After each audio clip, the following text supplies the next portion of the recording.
we're going to put the focus on the Bellator promotion. So Bellator this weekend is getting down with their 264th card. This betting preview is sponsored by DenverSportsBetting.com. Now, Josh, in the main event, this is going to be a fight that you see, it's a little bit of a different tide from the previous Bellator event, to where it was kind of a changing of the old guard to the new star. Whereas in the main event this weekend, we're going to see Gegard Mousasi, the current champion, take on number one contender John Salter. They're both 36 years old. Josh, give us your thoughts right away.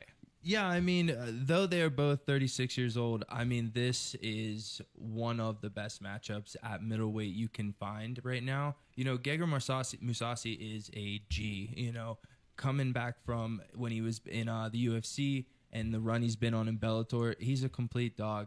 And Salter, you know, he's so good at jiu-jitsu, and he's been climbing the ranks, and he's just, the talent level of that guy is off the charts. So it's going to be two vets going at it, and I think this is going to be a very exciting fight. I couldn't agree with you more there. You know, when we start talking about a guy like Gegard Mousasi, Mousasi started fighting back in 2003. He's almost been in the mix as a professional for 20 years now. 20 years. A lot of times you can say, if you can stretch this thing out for a decade, that's a pretty good run. Yeah. He's almost doubled that, and he's done it at a high level pretty much everywhere along the way, Josh. You want to talk about a major promotion for somewhere throughout the last 20 years. There's a good chance that he's fought for them at some point. Yeah. There's also from anywhere from 85 up, he's fought at 85. He was the Strikeforce light heavyweight champion. He also fought at heavyweight. You want to talk promotions that he's fought for? He's fought from Pride to M1 to Dream to Strikeforce to Bodog to K1, the UFC. Now he's the Bellator middleweight champion. This is a guy who has been tried and traveled all the way around the world, and he is still able to call himself a world champion right now.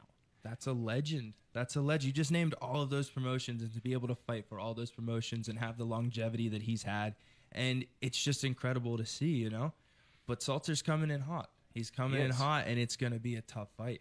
You want to know the crazy thing with a guy like John Salter, too, Josh, is this is really the first camp where he's done it under a team setting, or not just like running his own camp. Mm-hmm. For the longest time, you know, he's obviously he has his collegiate wrestling background, so he has a lifetime of grappling experience to rely back on, but he's also very strong with his jiu-jitsu, and he kind of has that very offensive and damage-oriented wrestle-jitsu style anyway.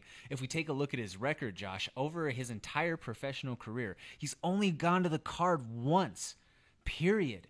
He has 18 wins with 17 finishes. So for a guy that is a grappler or a wrestler, it's not like he's going out there and being some sort of lay-and-pray guy. He's not just hugging people. He's trying to attack. He's trying to be offensive and do damage. Yeah, and that he just has a mean streak to him. Like, there's some guys in the sport who they just want to win by points, or they just want to look good, and then there's some who are just mean dogs, and I think that Salter is one of them. Mousasi is also one of them, but Salter, just focusing on him, like, he has that mean spirit in him that when he gets you down, he gets on top of you, he's going to inflict damage. He's there for a good time, not a long time. Certainly. And if we take a look at it also, you know, Gegard Mousasi, Josh, he has 60 fights. You know, he's 47-7-2, so, you know, he's had a lot of mileage put on his body up to this point.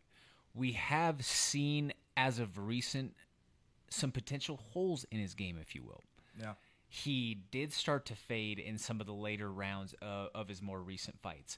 Against a guy like Rafael Lovato Jr., who was a mutual opponent of both of them. And, you know, that's the fight that John Salter said was the major turning point for him as far as his training and his mentality, because he said that up to that point he thought that, you know, just doing everything that he did on his own was getting him to where he was going. It was good enough until Lovato. Exactly. And Salter is also a guy who, even self-admittedly, has had some gas tank issues late into fights, but he said that that's been a major point of emphasis now that he's training in Charlotte for this camp, and he's really trying to make sure that he's strong deep into rounds. He feels that his key to success, which I also agree, is trying to fight Gegard the same way that Rafael Lovato Jr. fought him.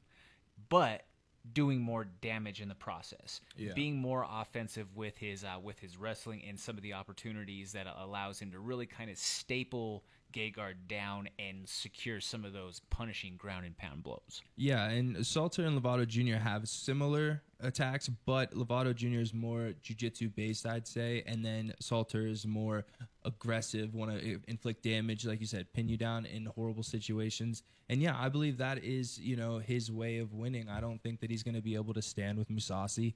He's shown it throughout his career. His stand-up is very good. He's very smart. He's an intelligent fighter, and that plays a huge role in his longevity throughout his career. Absolutely. So let's get to the nitty-gritty here, shall we? Shop around for your best action, folks. On average, the general consensus here for the odds on this matchup here in the main event is that Gegard Mousasi is sitting as the moderate favorite at a minus 330 with a comeback on John Salter at a plus 260. What do you have, Josh? I love Gegard, and I want him to win in my heart. But if we're looking at value here, I do think you put something on Salter because Mousasi has shown he's older. He does gas a little bit. And if Salter is able to fight the way that he's supposed to, he could potentially steal this fight. I thought that you were going one way with it, and you went completely the opposite. Yeah, I know. I'm shocked about it myself, but I just don't know. I mean, I'm a huge Mousasi fan. I never want to pick against him, but if I'm looking at it right now, plus 250, so you're saying there's a chance. Exactly. I agree too. It's hard to go against Hung Like a Mousasi, but I have to go with John Salter. I just think that he's shown that there's a little bit more in the tank.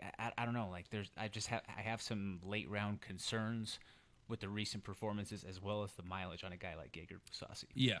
So let's take a look now at the co-main event with Andrei Koreshkov taking on Sabah Homasi. Now, this one is one that maybe not a lot of people can sink their teeth into based off of name value if you don't know who Homasi is. But Koreshkov is a guy who's been around for forever, and he's a guy who you've seen a highlight that he's in a lot of times that you just don't realize that it's him. So if you folks remember back to the time that one funky Ben Askren was once reigning through the Bellator circuit, that is the guy that he mentioned that he hopped on the back of and screamed USA. Yes, wow, he is a Russian. That is, so I did not know that information. Wow, that's hilarious. That is that is, but that's not to slight Koreshkov at all, because up to that point, when people had ever talked about Askren, that was one of his only major tests that he had throughout his career up to that point, and. This segment's not about Ben, so let's talk about Andre. Andre is an absolute killer. Like this dude goes out there and has just been consistently putting in work through the years. Has he had his ups along with the downs? Sure, but he's shown to be a consistent stalwart within the Bellator ranks. Yeah, he's shown very good potential and promise throughout his entire career in Bellator. But I mean, my man, Sabah Homasi is on a tear right now. Yes. And I think that this could be dangerous. That's where this brings up kind of that dynamic that we were talking about from the main event the last time. Sometimes this could be a potential name value builder for a guy like Homasi, if you will. An older savvy vet like a Koreshkov. Can this guy who's on the rise, on the climb? Well, let's give him a test. Let's give him a solid savvy vet who is going to be a tough night for anybody. Tough test for anybody. But, it's going to be a great fight, and I think Homasi is going to come out with this just because Koreshkov is not a stepping stone. We won't use that term here. But Homasi, in what he's been showing lately and the potential, working down at ATT and having those killers down there, he's ready for this one. It's going to be a tough test. It's going to be tough, but I think he's well studied. That being said, who do you favor? I personally favor Homasi. I think that he's going to, on the lines, he's probably going to get the upset for sure. Josh, I'm blowing your mind right now with these picks, aren't I? We can't pick the same thing every single time.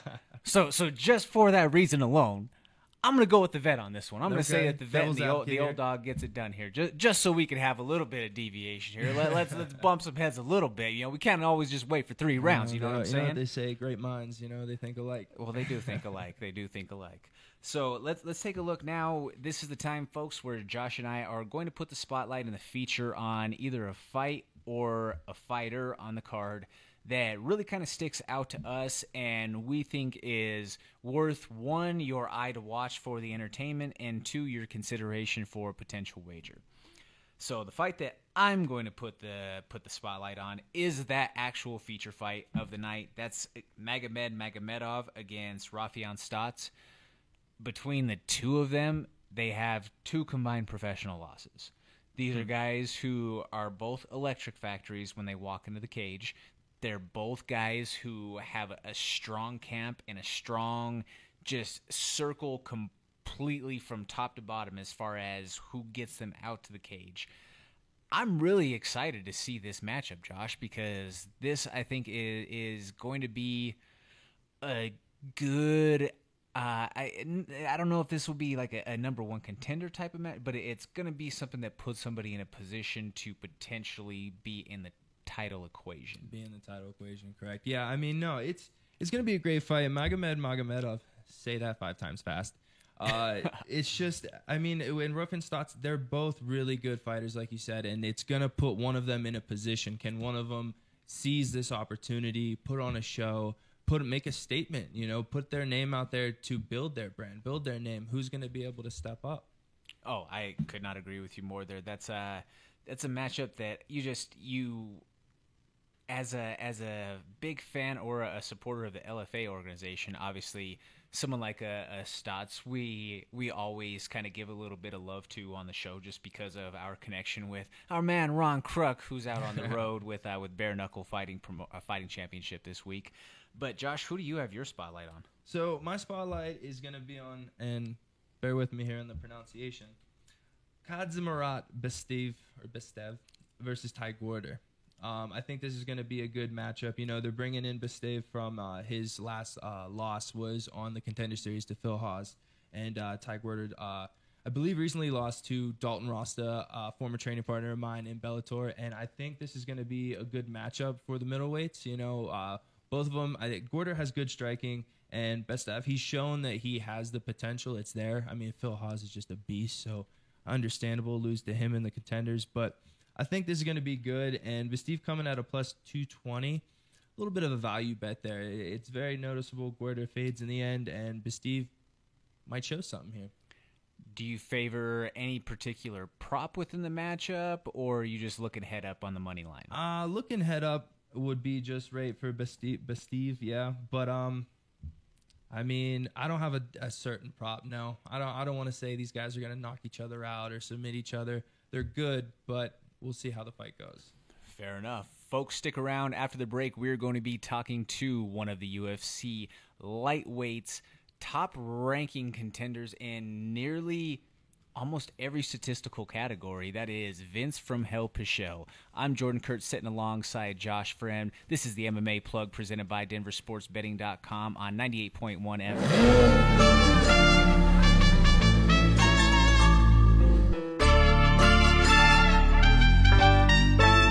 Yeah, little thick bitch, fine little mamacita. Always coolin' by the pool, drinking margaritas. Yeah, it's pippin' over here and we ain't trippin' over pesos. I know it's good now, but luego